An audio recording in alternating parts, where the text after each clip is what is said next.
সম্মানিত দর্শক মণ্ডলী, আসসালামু আলাইকুম। আমরা সকলেই অবগত আছি, গত 17ই নভেম্বর 2025 মানবতা বিরোধী অপরাধের একটি পার্টিকুলার মামলায় আন্তর্জাতিক অপরাধ ট্রাইব্যুনাল 1 বাংলাদেশের সাবেক প্রধানমন্ত্রী শেখ হাসিনার মৃত্যুদণ্ড ঘোষণা করেছে। একই সাথে তার অপরাধের গুরুত্বপূর্ণ সহযোগী সাবেক স্বরাষ্ট্রমন্ত্রী আসাদুজ্জামান খান কামাল তার মৃত্যুদণ্ড সাব্যস্ত করেছে। বাংলাদেশের এই ঘটনাটি দেশে তো বটেই, সারা বিশ্বে এটি যথেষ্ট আলোড়ন সৃষ্টি করেছে। দেশের প্রত্যন্ত অঞ্চলে নানা জায়গায় এখন সবচেয়ে গুরুত্বপূর্ণ আলোচনার বিষয়বস্তুটা হলো শেখ হাসিনার এই মৃত্যুদণ্ডের রায় কার্যকর করা সম্ভব কিনা। সেক্ষেত্রে প্রশ্ন ওঠে, শেখ হাসিনা এখন পালিয়ে দিল্লিতে আছেন ভারত সরকারের আশ্রয়ে।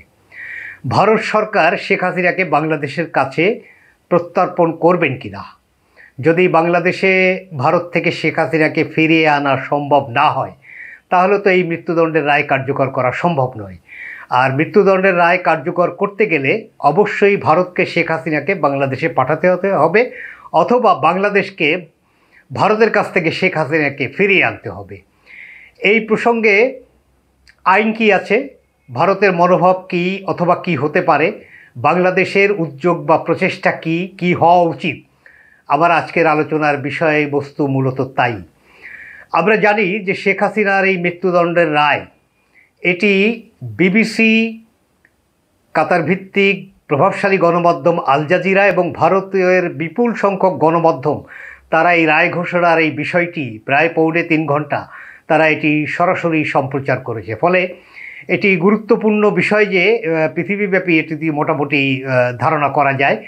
এছাড়া আন্তর্জাতিক প্রভাবশালী গণমাধ্যম যেমন রয়টার্স, এএফপি, সিএনএন, গার্ডিয়ান সহ অনেক আন্তর্জাতিক গণমাধ্যম তারা এই বিষয়টি যথেষ্ট গুরুত্ব দিয়ে এই সংবাদটি পরিবেশন করেছে।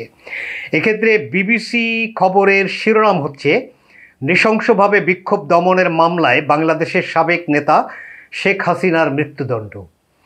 ওই একই নিউজে বিবিসি যেভাবে মন্তব্য করেছে সেটি আমাদের আজকের আলোচনার জন্য প্রয়োজন হবে। আমি সেটি উল্লেখ করছি। শেখ হাসিনাকে বাংলাদেশে প্রত্যর্পণ করা নিয়ে এখন ভারতের উপর চাপ বাড়বে, কিন্তু তা সত্ত্বেও তাকে ঢাকার কাছে প্রত্যর্পণের কোনো সম্ভাবনা নেই। বিবিসি মোটামুটি কনক্লুশনেই তারা এরকম বলেছে। বিবিসি তাদের ওয়েবসাইট লাইভ ফিডে একটি বিশ্লেষণ প্রকাশ করেছে, যেটি শিরোনাম, why this verdict puts India in a tricky situation. এটি লিখেছেন গ্লোবাল অ্যাফেয়ার্স বিষয়ক প্রতিবেদক অম্বারসন এথিরাজন।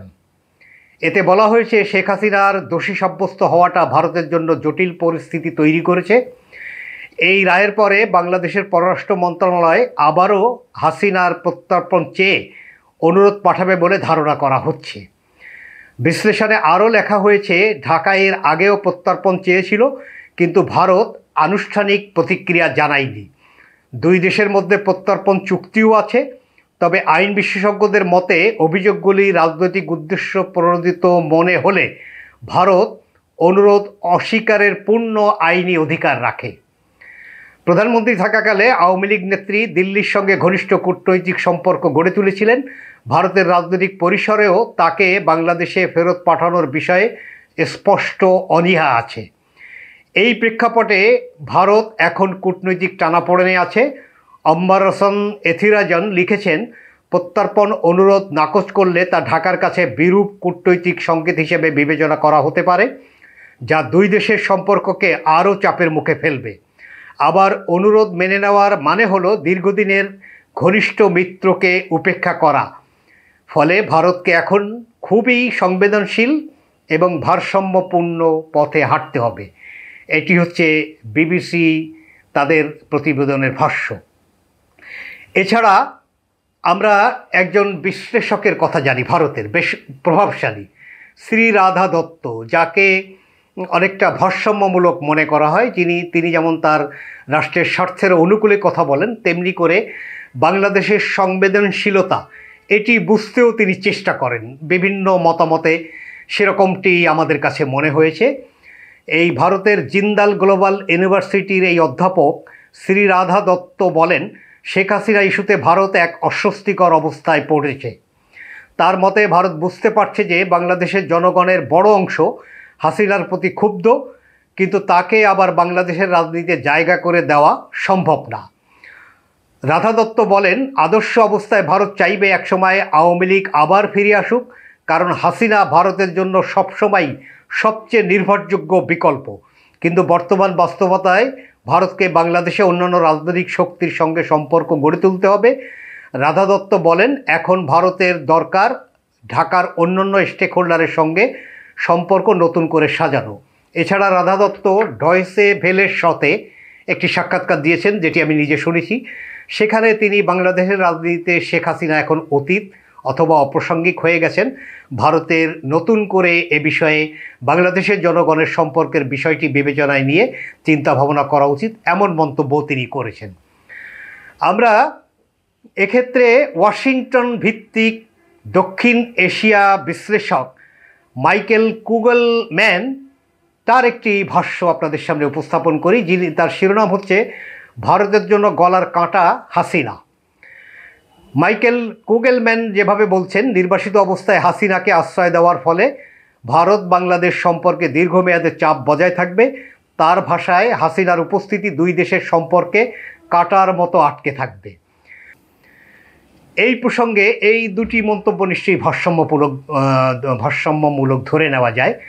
তবে জওহরলাল নেহরু বিশ্ববিদ্যালয়ের দক্ষিণ এশিয়া অধ্যয়ন বিভাগের অধ্যাপক সঞ্জয় ভদরবাজ বলেন, হাসিনা ইস্যুতে ভারতের অবস্থান স্পষ্ট। ঢাকার বর্তমান সরকারকে তারা অ্যান্টি ইন্ডিয়া হিসেবে দেখে। ভদরবাজের মতে, বাংলাদেশে এখন যে রাজনৈতিক শক্তি ক্ষমতায় তারা প্রকাশ্যে ভারতের সমালোচনা করে এবং হাসিনাকে আশ্রয় দেওয়ার জন্য নয়াদিল্লিকেই দায়ী করছে। তিনি বলেন, এই পরিস্থিতিতে ভারত হাসিনাকে ফেরত দিলে সেটি হবে ভারতের বিরুদ্ধে অবস্থান নেওয়া সেই শক্তিগুলোকেই বৈধতা দেওয়া, যা বাস্তবসম্মত নয়। ভারত বাংলাদেশ প্রত্যর্পণ চুক্তিতে রাজনৈতিক ব্যক্তির অপরাধের ক্ষেত্রে ব্যতিক্রম রয়েছে এবং ভারত এই ধারাটি প্রয়োগ করছে বলে জানান ভদরবাজ। অর্থাৎ এক্ষেত্রে এই ভদরবাজের মন্তব্য বিজেপি এই সরকারের মনোভাবেরই একটা বহিঃপ্রকাশ, এভাবেই ধরে নেওয়া যায়। এটি মূলত ভারতের অনুকূলে একপেশে একটি মন্তব্য। এখন এই যে ভারত হাসিনাকে ফেরত দেওয়ার ক্ষেত্রে বাংলাদেশের এই চাহিদা তারা পূরণ না করার যে কথা বলা হচ্ছে, সেটি প্রসঙ্গক্রমে এভাবেই বলা যায় যে ভারত আওয়ামী লীগকে তাদের বন্ধু মনে করে। বাংলাদেশের জনগণের প্রতি বন্ধুত্বের বিষয়ে তাদের নিদর্শন খুবই দুর্বল এবং বিশেষ করে বিজেপি সরকার, স্পেশালি ব্যক্তি হিসেবে নরেন্দ্র মোদী, তার মনোভাব বাংলাদেশের চাহিদার অনুকূলে নেতিবাচক হবে, এটি ধরেই নেওয়া যায়। বিশ্লেষকরাও সেভাবে বলছেন। আমরা এক্ষেত্রে বলতে চাই যে 2013 সালে বাংলাদেশ এবং ভারতের মধ্যে একটি প্রত্যর্পণ চুক্তি আছে, বন্দি প্রত্যর্পণ চুক্তি, এবং সেই চুক্তি সম্পূর্ণরূপে ভারতের অনুকূলে স্বাক্ষরিত হয়েছিল, এটি বলা বাহুল্য। চুক্তিটি 2016 সালে নতুন করে সংশোধিত হয়েছিল, সেখানেও ভারত তার সম্পূর্ণ সুবিধা আদায় করে নিয়েছিল এবং বাংলাদেশের আওয়ামী লীগ যাতে এই চুক্তিতে সুবিধা পায়, সম্ভবত সেই বিষয়টি মাথায় রেখেই তৎকালীন বাংলাদেশের আওয়ামী লীগ সরকার এবং ভারতের মোদী সরকার তারা এই প্রত্যর্পণ চুক্তিটি স্বাক্ষর করেছিল। এই প্রত্যর্পণ চুক্তির সুবিধা নিয়েছে ভারত। তার একটি গুরুত্বপূর্ণ উদাহরণ আমি আপনাদের সামনে তুলে ধরি। আমরা জানি ভারতে 7টি রাজ্যে বিচ্ছিন্নতাবাদী আন্দোলন চলছে। এখানে United liberation front of Assam, ULFA, তাদের একজন নেতা অনুপ চেটিয়া, যিনি বাংলাদেশে দীর্ঘদিন বন্দী ছিলেন, তাকে এই প্রত্যর্পণ চুক্তির আওতায় ভারত ফেরত নিতে সক্ষম হয়েছিল, অথবা বাংলাদেশ নম করে তাকে ফেরত পাঠাতে বাধ্য হয়েছিল। অনুপ চেটিয়া 18 বছর বাংলাদেশের জেলে ছিলেন। যদিও তারিখটি বাংলাদেশ সরকারের পক্ষ থেকে স্বীকার করা হয়নি, এক ধরনের গোপনীয়তা বজায় রাখা হয়েছিল এই প্রত্যর্পণের ক্ষেত্রে, তবুও মিডিয়ার মাধ্যমে যেটি নিশ্চিত হওয়া গেছে 2015 সালের 11ই নভেম্বর অনুপ চেটিয়াকে ভারতের কাছে হস্তান্তর করা হয়। 1997 সালের 21 ডিসেম্বর অনুপ চেটিয়া বাংলাদেশে গ্রেপ্তার হন। তার বিরুদ্ধে অভিযোগ ছিল অনুপ্রবেশ, অবৈধ প্রবেশ, পাসপোর্ট আইন বিদেশি মুদ্রা সংরক্ষণ এবং একটি স্যাটেলাইট ফোন তার কাছে পাওয়া গেছিল। এগুলো বেআইনি। এই অভিযোগে তাকে গ্রেপ্তার করে তার বিচার প্রক্রিয়া সম্পন্ন করে 7 বছরের কারাদণ্ড তাকে দেওয়া হয়েছিল। 2007 সালের 25 ফেব্রুয়ারি তার কারাদণ্ডের মেয়াদ শেষ হলে আদালতের নির্দেশে, উচ্চ আদালতের নির্দেশে তাকে কারা হেফাজতে রাখা হয় দীর্ঘদিন। এবং এর মধ্যে 2013 সালে ভারত বাংলাদেশের সঙ্গে এই বন্দি প্রত্যর্পণ চুক্তি করতে সক্ষম হয় এবং ভারত অনুপ চেটিয়ার বিরুদ্ধে অভিযোগ করছিল, তার বিরুদ্ধে হত্যা, অপহরণ, চাঁদাবাজি এই ধরনের অভিযোগ আছে। ফলে তাকে বাংলাদেশ থেকে ভারত ফেরত চায় এবং এক্ষেত্রে নরেন্দ্র মোদীর তৎপরতা খুবই ক্রিয়াশীল ছিল। এবং এরই প্রেক্ষিতে এই বন্দি বিনিময় চুক্তি এর আলোকে গোপনীয়তার সঙ্গে অনুপ চেটিয়াকে ভারতে ফেরত পাঠানো হয়। যদিও ভারতের 5 গোলাম তৎকালীন স্বরাষ্ট্রমন্ত্রী আসাদুজ্জামান খান কামাল তিনি সাংবাদিকদেরকে বলেছিলেন যে কারাবাসের মেয়াদ শেষে আমরা অনুপ চেটিয়াকে ছেড়ে দিয়েছি, তিনি তার দেশে ফিরে যেতে চান, তার এই আগ্রহের প্রেক্ষিতে আমরা বর্ডারের কাছাকাছি তাকে পৌঁছে দিয়েছি। এটা মিথ্যা এবং চরম মতলবী কথাবার্তা। এভাবে অনুপ চেটিয়াকে ভারতের কাছে হস্তান্তর করে এই চুক্তির পূর্ণ সুবিধা নিয়েছিল ভারত। এখন ভারত যে কারণে গড়িমসি করার সুযোগ আছে, এই প্রত্যর্পণ চুক্তিতে নানা ফাঁকফোকর আছে, সেখান থেকে এই ভারত হয়তো শেখ হাসিনাকে ফেরত না পাঠানোর বিষয়টি, এই সুবিধাটি তারা নিতে চাবে। এই চুক্তিতে কয়েকটি গুরুত্বপূর্ণ ধারা আছে যেখানে যে দেশ হস্তান্তরের জন্য অনুরোধ জানাবে সেই ক্ষেত্রে অভিযুক্ত ব্যক্তির বিরুদ্ধে অভিযোগটা যদি রাজনৈতিক প্রকৃতির হয় তাহলে সেই অনুরোধ খারিজ করা যাবে। চুক্তিতে এমন একটি ধারা আছে। তবে কোন কোন অপরাধের অভিযোগকে রাজনৈতিক বলা যাবে না সেই তালিকাও বেশ লম্বা। এর মধ্যে হত্যা, গুম, অনিচ্ছাকৃত হত্যা ঘটানো, বোমা বিস্ফোরণ ঘটানো এবং সন্ত্রাসবাদের মতো নানা অপরাধ আছে। এখন বাংলাদেশে যে হাসিনার বিরুদ্ধে যে মামলা রুজু হয়েছিল এবং যে মামলায় তাকে মৃত্যুদণ্ড প্রদান করা হয়েছে সেখানে তো হত্যা, গণহত্যা, গুম এবং নির্যাতনের অভিযোগ আছে। তাহলে এই চুক্তি অনুযায়ী ভারত হাসিনাকে ফেরত পাঠাতে পারে। কিন্তু ওই যে রাজনৈতিক প্রকৃতির অভিযোগ যদি হয়, ভারত হয়তো এখানে সামনে আনবে যে শেখ হাসিনার বিরুদ্ধে এই সমস্ত অভিযোগ এবং তার বিরুদ্ধে সাজা এটি রাজনৈতিক প্রকৃতির, এবং সেই সুযোগটি নিয়ে ভারত হয়তো বাংলাদেশের এই আবেদন বা এই চাহিদা তারা খারিজ করবে।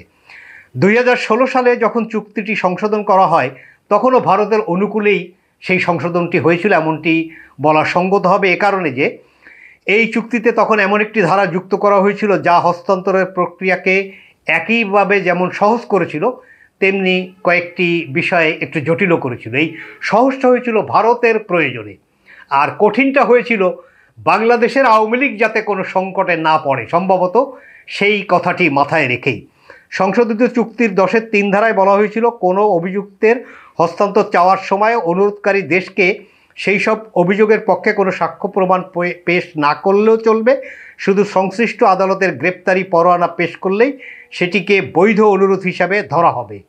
এটি ভারত তার স্বার্থে করে রেখেছিল যে তারা যদি কারোর বিরুদ্ধে এই ধরনের অভিযোগ করে বাংলাদেশ তাকে যাতে সহজ আইনি প্রক্রিয়ায় সুরসুর করে হস্তান্তর করে। তবে এই সংশোধিত চুক্তির দ্বিতীয় ধারাটি যেটি বাংলাদেশের জন্য কঠিন হতে পারে সেটি হলো, যদি অনুরোধ প্রাপক দেশের মনে হয় অভিযোগগুলি শুধুমাত্র ন্যায় বিচারের স্বার্থে সরল বিশ্বাসে আনা হয়নি তাহলে তাদের সেটি নাকচ করার ক্ষমতা থাকবে। আমি আবার পড়ছি, অভিযোগগুলো যদি শুধু ন্যায় বিচারের স্বার্থে সরল বিশ্বাসে আনা হয়নি এমনটি অনুরোধ যিনি পাচ্ছেন সেই দেশের মনে হয় তাহলে তারা এই অনুরোধ খারিজ করতে পারবে। এই যে অভিযোগগুলি শুধুমাত্র ন্যায় বিচারের স্বার্থে সরল বিশ্বাসে আনা হয়নি এই ধারাটি ব্যবহার করেই ভারত বাংলাদেশের প্রস্তাব বা অনুরোধ নাকচ করতে পারে। দিল্লির প্রভাবশালী মহলে এই আলোচনাটি খুবই ক্রিয়াশীল। ফলে বাংলাদেশ সরকারের পক্ষ থেকে ভারতের কাছ থেকে হাসিনাকে ফেরত আনা এটি মোটেও সহজ কাজ নয়।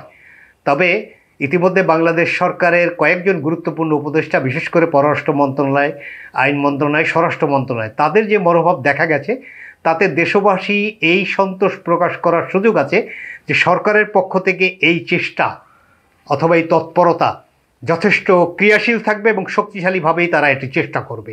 প্রয়োজনে আন্তর্জাতিক মহলে এই বিষয়টি বাংলাদেশ ক্যাম্পেইন করে বাংলাদেশ রাষ্ট্র হিসাবে ভারতের আচরণকে অপ্রতিবেশীসুলভ, অবন্ধুসুলভ এভাবে আখ্যায়িত করতেই পারে এবং বিশ্ব রাজনীতিতে ভারতকে এক ধরনের চাপে ফেলার সুযোগ বাংলাদেশের আছে। বাংলাদেশ সরকার যদি শক্তিশালী হয় নিশ্চয়ই তারা সে বিষয়ে সেইভাবেই পারফর্ম করবে। আমি আমার এখনকার আলোচনা শেষ করতে চাই একটি বিষয় উল্লেখ করে, সেটি হলো আমরা জানি আগামী 20 নভেম্বর বৃহস্পতিবার ভারতের নয়াদিল্লিতে কলম্বো সিকিউরিটি কনক্লেভ সিএসসি এর একটি সম্মেলন অনুষ্ঠিত হতে যাচ্ছে, যেটি মূলত জাতীয় নিরাপত্তা উপদেষ্টাদের সম্মেলন। এটি 7ম সম্মেলন। এখানে ভারতের জাতীয় নিরাপত্তা উপদেষ্টা অজিত দোভালের আমন্ত্রণে, যে আমন্ত্রণটি প্রায় 1 মাস আগে জানানো হয়েছিল, বাংলাদেশের জাতীয় নিরাপত্তা উপদেষ্টা ডক্টর খলিলুর রহমান তিনি এই সম্মেলনে যোগ দিবেন এবং তার 19 নভেম্বর বুধবার বাংলাদেশ থেকে ভারতে পৌঁছানোর কথা ছিল। অথচ আমরা জানি ডক্টর খলিলুর রহমান 18ই নভেম্বর মঙ্গলবার সন্ধ্যা 6:30টায় তিনি নয়াদিল্লি পৌঁছেছেন। অর্থাৎ তিনি তার সফরসূচি পরিবর্তন করে একদিন আগেই তিনি দিল্লিতে পৌঁছেছেন। আমাদের পক্ষ থেকে এটা অনুমান করা বা প্রত্যাশা করা সঙ্গত হবে যে ডক্টর খলিলুর রহমান একদিন আগে নয়াদিল্লি পৌঁছানোর কারণ এমনও হতে পারে, তিনি যখন ভারত সফর করছেন তার আগেই 17ই নভেম্বর শেখ হাসিনার মৃত্যুদণ্ডের রায় ঘোষণা করা হয়েছে। হয়তো তিনি ভারতীয় প্রভাবশালী মহল এর অত্যন্ত ঘনিষ্ঠ অজিত দোভালের সঙ্গে এই বিষয়টি তিনি আলোচনায় আনবেন, এমনটি আলোচনায় আনবেন, এটি আমাদের প্রত্যাশা যথেষ্ট সঙ্গত। খলিলুর রহমান যোগ্য মানুষ, কিন্তু দেশপ্রেমিক মানুষ কিনা সেটি প্রমাণের জন্য তাকে অবশ্যই অজিত দোভালের সাথে অনানুষ্ঠানিক আলোচনায় হোক আনুষ্ঠানিক আলোচনায় হোক এই বিষয়টি তাকে অবশ্যই উত্থাপন করতে হবে। আমরা জানি অজিত দোভাল, নরেন্দ্র মোদী, ভারতের প্রতিরক্ষামন্ত্রী রাজনাথ সিং এবং তাদের যে রাষ্ট্র পরিচালনার যে প্রভাবশালী মহল ডিপ থিং তার অত্যন্ত ঘনিষ্ঠ। ফলে অজিত দোভালের কাছে এই বিষয়ে উপস্থাপন করা অত্যন্ত কার্যকর একটি উপস্থাপন বাংলাদেশের পক্ষ থেকে মনে করার যথেষ্ট সুযোগ আছে। আমরা যেমন ভারতীয় মহলেও এমন শুনছি যে তাদের পররাষ্ট্র সচিব বিক্রম মিশ্রি ইতিমধ্যে বলেছেন তারা বাংলাদেশে একটি অবাধ, সুষ্ঠু, নিরপেক্ষ, অংশগ্রহণমূলক এবং অন্তর্ভুক্তিমূলক নির্বাচন দেখতে চান। অন্তর্ভুক্তিমূলক নির্বাচন এটি সহজেই অনুমান করা যায়। তারা আওয়ামী লীগের অংশগ্রহণ নিশ্চিত করার বিষয়টি তাদের মনোজগতে আছে, সেটি তারা এভাবে প্রকাশ করেছেন। আমরা এভাবে দিল্লির পর্যবেক্ষক মহলের কাছে এরকম আলোচনা শুনি যে অজিত দোভাল এক্ষেত্রে এই অন্তর্ভুক্তিমূলক নির্বাচনের বিষয়টি ডক্টর খলিলুর রহমানের কাছে উত্থাপন করবেন। তারা যদি তাদের স্বার্থর বাইরেও আওয়ামী লীগের স্বার্থে বাংলাদেশ সরকারের উপরে কোনো বিষয়ে কোনো উত্থাপন, চাপ এগুলো প্রয়োগ করতে সক্ষম হন, বাংলাদেশ সরকারেরও নিশ্চয়ই সেই সক্ষমতা থাকা উচিত, সেই মনোভাব, সেই দেশপ্রেম থাকা উচিত এবং তার প্রতিনিধি হিসেবে ডক্টর খলিলুর রহমান অবশ্যই অজিত দোভালের কাছে শেখ হাসিনা যেহেতু দণ্ডপ্রাপ্ত আসামি, তার অপরাধের বিবরণ যেহেতু প্রমাণিত, সারা বিশ্বে স্বীকৃত, তিনি একজন ফ্যাসিস্ট এবং তিনি তার জনগণের উপরে নির্বিচারে গুলি চালিয়েছেন, হত্যাযজ্ঞ চালিয়েছেন। সুতরাং আমরা প্রত্যাশা করতেই পারি যে ডক্টর খলিলুর রহমান তিনি অবশ্যই এই প্রসঙ্গে বাংলাদেশের মানুষের প্রত্যাশা অনুযায়ী তিনি আচরণ করবেন, তার প্রমাণ করার দায় আছে। আমাদের দায় 1400 শহীদের কাছে, মতান্তরে 2000-এর অধিক শহীদের কাছে। আমাদের দায় 30,000-এর অধিক আক্রান্ত ব্যক্তি এবং ক্ষতিগ্রস্ত পরিবারগুলোর প্রতি। আমাদের দায় গণতন্ত্রকামী লড়াকু বাংলাদেশের জনগণের প্রতি। এই দায় শোধ করতে কোনো কার্পণ্য যদি কেউ করেন তাকে আমরা দেশপ্রেমিক নয়, দেশদ্রোহী আচরণের অধিকারী হিসেবেই বিবেচনা করব। ধন্যবাদ।